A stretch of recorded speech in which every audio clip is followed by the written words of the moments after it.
entre le coefficient angulaire, c'est-à-dire la pente d'une droite, et l'angle orienté que forme cette droite avec l'axe des x. Introduction, donc on vous demande de représenter les droites D1 d'équation y est égale à 2x plus 3 et D2 d'équation y égale moins x moins 1 et de mesurer l'amplitude de l'angle qu'elle forme avec l'axe des x. Et ensuite de calculer la tangente de cet angle et de donner vos constatations. Alors on va représenter d'abord la première, y égale 2x plus 3. Donc je sais que l'intersection avec l'axe des y, c'est l'ordonnée à l'origine, c'est 3. Et je sais qu'un vecteur directeur, c'est 1m, donc 1, 2. Je la présente. Donc elle passe bien par 3, et puis quand je me déplace de 1 vers la droite, je monte de 2. Je calcule l'angle que forme la droite avec l'axe des x, donc cet angle-ci.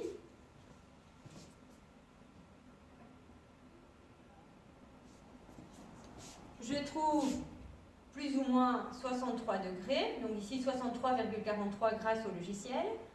Je calcule la tangente de 63,43 à l'aide de la calculette et je trouve 1,96. 1,96, c'est proche de 2. Donc, si j'avais été précise, j'aurais trouvé un angle alpha tel que tangente de alpha égale 2, c'est-à-dire la tangente de l'angle vaut la pente de la droite. Tangente alpha égale n. Je représente la deuxième droite.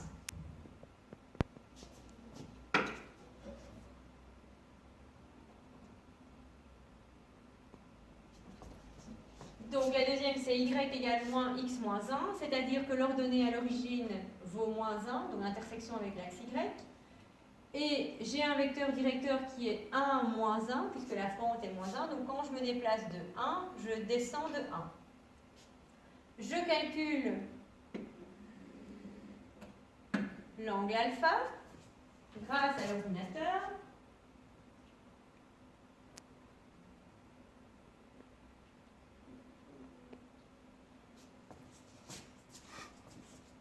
L'angle alpha, je disais donc. Je trouve un angle alpha qui vaut 135 degrés. Je calcule avec la calculette la tangente de cet angle. Donc tangente de 135. Je trouve moins 1. Et moins 1, c'est la pente de la droite. Donc dans tous les cas, je trouve tangente de l'angle égale la pente de la droite. Attention, c'est bien l'angle toujours entre l'axe des x et la droite. Donc, je vais démontrer que la pente d'une droite est égale à la tangente de l'angle que forme cette droite avec l'axe des x. Je représente une droite croissante. L'angle qu'elle forme avec l'axe x est donc un angle aigu. Je suppose que je connais deux points de cette droite.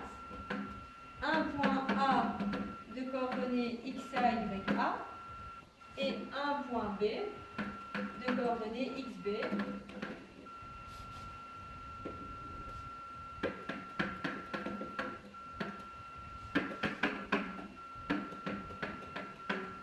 YB.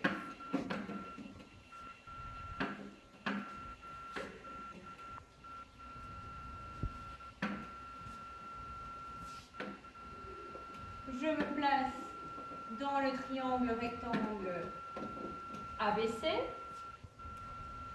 L'angle alpha, je le retrouve ici puisqu'il est entre l'horizontale et la droite qui passe par A et B. Je sais que la pente vaut delta Y sur delta X, c'est-à-dire YB moins YA sur XB moins XA.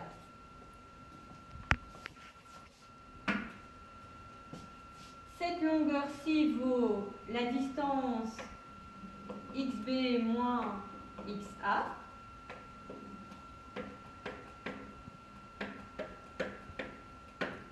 Et le côté BC, c'est la longueur YB moins YA.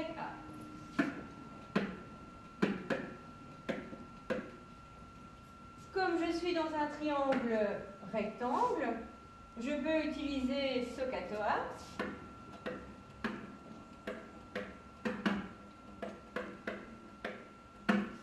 Ce qui m'intéresse, c'est l'angle alpha. Et je connais le côté opposé et le côté adjacent. Côté opposé adjacent, je vais utiliser la tangente. Donc, tangente de alpha, c'est l'opposé, c'est-à-dire YB moins YA,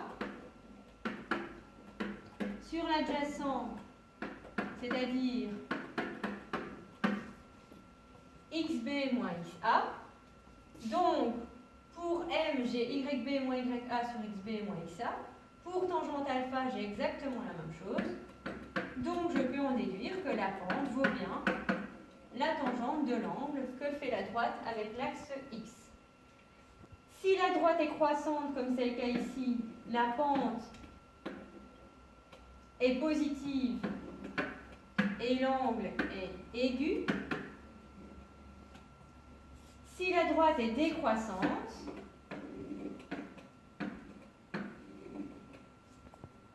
alors la pente est négative et l'angle est obtus.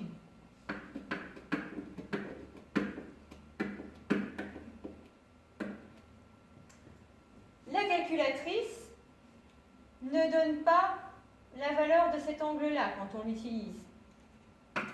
Elle donne la valeur de cet angle-là qui est un angle négatif.